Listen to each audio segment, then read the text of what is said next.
ये जितनी भी पशु हैं सब हमारे साथ रह रहे हैं। क्यों नहीं सीख गए ये बोलना, क्यों नहीं सीख गए ये पढ़ना, क्यों नहीं ये सीख गए इनमें मस्तिष्क का विकास हो गया, क्यों नहीं हो गया? अगर सिखाने की प्रक्रिया होती तो करोड़ों साल से हम उनके साथ रह रहे हैं, अभी तक तो इनको परिवर्तित हो जाना था। जब इतने करोड़ों सालों में परिवर्तन नहीं हो पाया तो कहीं ना कहीं तो वर्गीकरण है, कहीं ना कहीं तो चीजें हैं,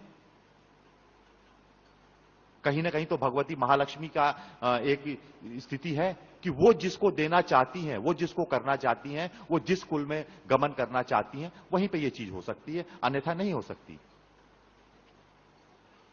इसमें मनुष्य का चिंतन हम नहीं चला सकते, मनुष्य के भाव से हम काम नहीं कर सकते।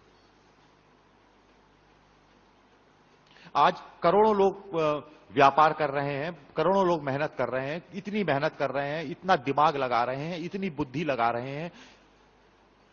कितनी बुद्धि लगाते हैं हम एक व्यापार चलाने के लिए? अपने आप को निचोड़ के रख देते हैं। कितना मैनेजमेंट हम करते हैं अपने आप को, कितने हम जतन करते हैं, कितनी ट्रिक्स अपनाते हैं, कितना सब कुछ करते हैं, पर व्यापार सफल सभी के थोड़ी हो जाते हैं। अगर इन सब चीजों से व्यापार सफल हो जाता तो कब का सफल हो गया होता, सभी का व्यापार सफल हो जाए।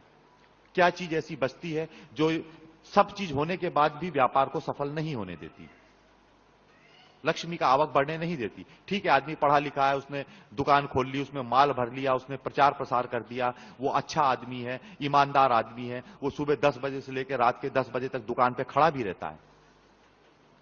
वो कहता है मैंने कहीं कोई कमी नहीं की। जो चीजें एक आवश्यकता होनी चाहिए थी मैंने भौतिक रूप से की, पर फिर भी रिजल्ट्स नहीं आए, धन नहीं आया, उल्टे धन चला गया। महालक्ष्मी की कृपा तो नहीं है, महालक्ष्मी स्थापित तो नहीं होना चाह रही, सभी तो महालक्ष्मी पुत्र नहीं बन पाते। आज बंबई इतना बड़ा शहर है, अगर इतने इतने साधक भी रोज इस हाल में मैं एक मोहल्ले के या एक सब अर्ब के बिठाऊं तो मेरी पूरी जिंदगी खत्म हो जाएगी। एक एक करके साधकों का दूसरे साधक का नंबर ही नहीं आएगा। पूरा मुंबई तो छोड़ दो, सिर्फ मुंबई का एक सब अर्ब एरिया ले लिया जाए और उसमें से हजार हजार लोग रोज बिठाए और रोज मैं इसका हॉल में प्रवचन करूं या पूजन कराऊं तो भी वो एक मोहल्ला भी मेरी पूरी जिंदगी में संपन्न नहीं कर पाएगा। पर ऐसा नहीं होता। जिसको पूजन में बैठना है, महालक्ष्मी जो चाहती है, मेरे चाहने से कुछ नहीं होगा,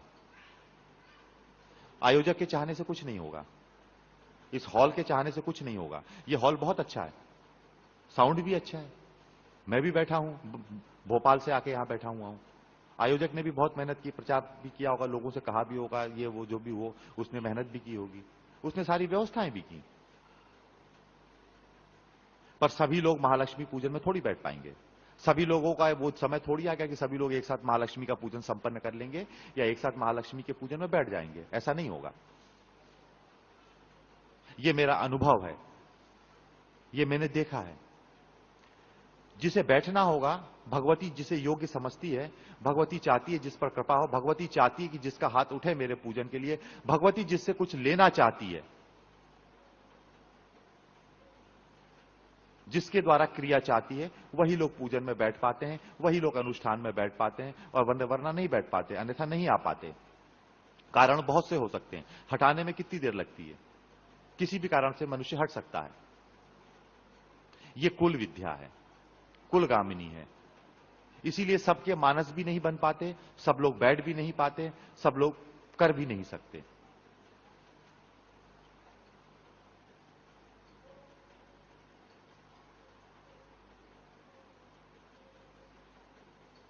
शाक्तोपासना अपने आप में महत्वपूर्ण है। पीतांबरा के शक्ति, दतिया के शक्तिपीठ महाराज जी हैं थे, उन्हें जब चीन ने भारत पे हमला किया तो उन्हें एक अनुष्ठान करना था, धूमावती और बगलामुखी अनुष्ठान करना चाह रहे थे, देश की रक्षा के लिए, राष्ट्र की रक्षा के लिए। तो दिक्कत आ गई उन्हें 100 ऐसे ब्राह्मण चाहिए थे। उन्होंने कहा 108 ऐसे ब्राह्मण मिल जाए मुझे, मात्र 108, 100 करोड़ की आबादी में 108 ऐसे ब्राह्मण मिल जाएं जो दुर्गा सप्तशती का निरंतर पाठ करते हों और सात्विक प्रवृत्ति के हों, धर्म में जिनकी रुचि हो। सिर्फ 108 लोगों की कामना की थी उन्होंने, 108 जो नित्य दुर्गा सप्तशती का पाठ करते हो वो मिल जाएं तो राष्ट्र पे जो संकट आया है मैं अनुष्ठान करके उसको हटा सकता हूं, उसको काट सकता हूं, उसमें क्रिया कर सकता हूं। उन्होंने बनारस, साउथ, सब जगह देश के जहां जहां तीर्थ स्थान है, जहां जहां लोग मिल सकते हैं, सब जगह संपर्क किया कि 108 लोग हमको मिल जाएं, पर उनको 75 के आसपास मिल पाए, सिर्फ 75। फिर उन्होंने कहा ठीक है, मैं 75 ब्राह्मणों से ही काम चला लूंगा। 75 तो मिले मुझे, और उन्होंने 108 की जगह 75 ही रखे और काम चलाया, और उनका अनुष्ठान सफल रहा। जिस उद्देश्य को लेकर किया था उसमें उन्हें पूर्ण सफलता मिली। तो ऐसा ही जीवन के हर क्षेत्र में है।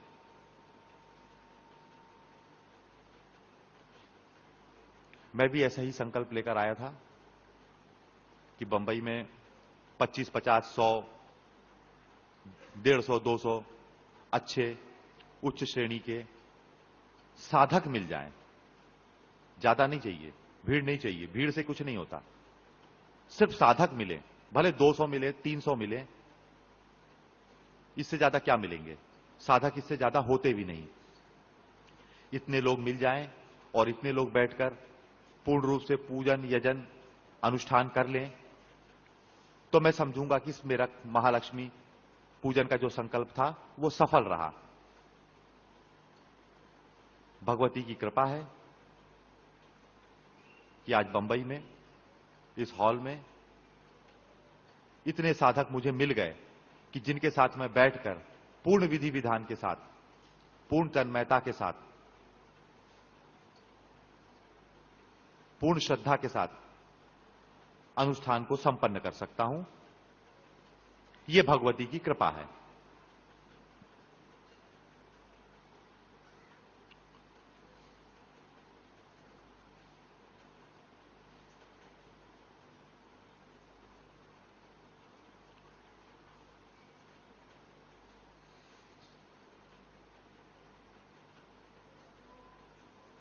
आज आपका समय चाहिए। जितना महत्वपूर्ण कार्यक्रम आपके लिए होता है, उतना ही महत्वपूर्ण कार्यक्रम मेरे लिए भी होता है। आप इसके महत्व को कम समझ सकते हैं एक बार, पर मैं इसके महत्व को बहुत ज्यादा समझता हूं। इसीलिए आपसे कई गुना ज्यादा मेरे लिए भी यह कार्यक्रम महत्वपूर्ण होता है। और आप लोगों से यही चाहता हूं, अपने शिष्यों से यही चाहता हूं कि आज शाम को 8 बजे तक का समय आप मुझे दे दो। ज्यादा कुछ नहीं मांग रहा आपसे, आपसे पैसा नहीं मांग रहा, आपसे धन नहीं मांग रहा, आपसे नोट नहीं मांग रहा, आपसे सोना चांदी हीरा मोती नहीं मांग रहा, आपसे कुछ भी नहीं मांग रहा। सिर्फ इतना चाहता हूं कि आज शाम के 8 बजे तक कम से कम आज का दिन टीवी देखना, आपके काम, आपकी जो भी चीजें हैं, उन सबको भूल के 8 बजे तक मेरे साथ बैठ जाओ। मुझे समय दे दो 8 बजे तक का, बाकी तो मैं सब कर दूंगा। आप लोग तैयार हो या नहीं तैयार हो? ठीक है। मुझे समय चाहिए, आज का समय चाहिए। अपने शिष्यों से और कुछ नहीं चाहिए। और पूर्ण हृदय के साथ, पूर्ण तन्मयता के साथ,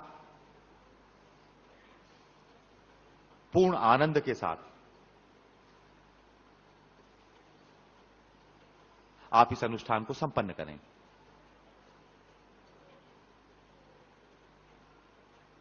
कराने को तो बहुत कुछ कराया जा सकता है, बहुत कुछ हो सकता है।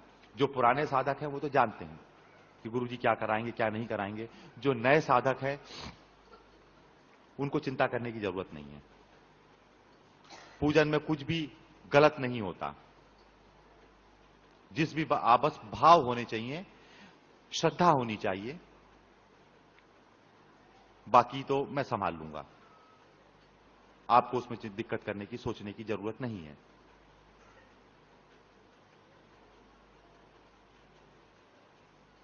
मेरे गुरुजी का यही कहना था कि अगर शिष्य 1 गिलास पानी पिलाए तो उसे 1000 गिलास दूध पिलाने की शक्ति आप में होनी चाहिए। और इसी भाव से और इसी विश्वास के साथ जो गुरु ने बोला है उसी मार्ग के अनुसार काम करूंगा। लक्ष्य स्पष्ट है, विचार स्पष्ट है, कहीं कोई द्वंद्व की स्थिति नहीं है। क्या करना है ये स्पष्ट है, कब करना है ये भी स्पष्ट है, क्यों करना है ये भी स्पष्ट है। नए साधकों से कुछ बात कहना चाहता हूं। पुराने से हो सकता है मैं कह चुका हूं। मैंने कुल विद्या की बात की। कुल स्वामिनी है।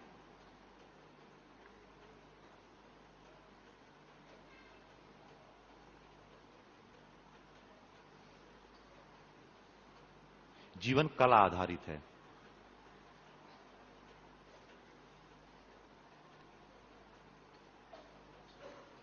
शरीर जो है वो एक कोशिका की रचना नहीं है। उसमें बहुत सारी चीजें हैं, बहुत सारी कोशिका, बहुत सारे अंग मिलकर एक संपूर्ण शरीर का निर्माण होता है।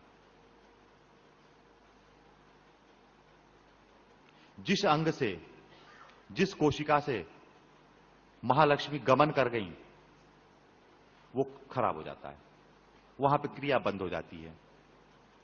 जहां से शक्ति गमन कर गई, जहां शक्ति ने निवास छोड़ दिया, जहां से जिस शरीर के जिस अंग से शक्ति हट गई, वो अंग खराब हो जाता है। पूरा शरीर होता है पर आंखें खराब हो जाती हैं, आंखों से दिखाई नहीं देता।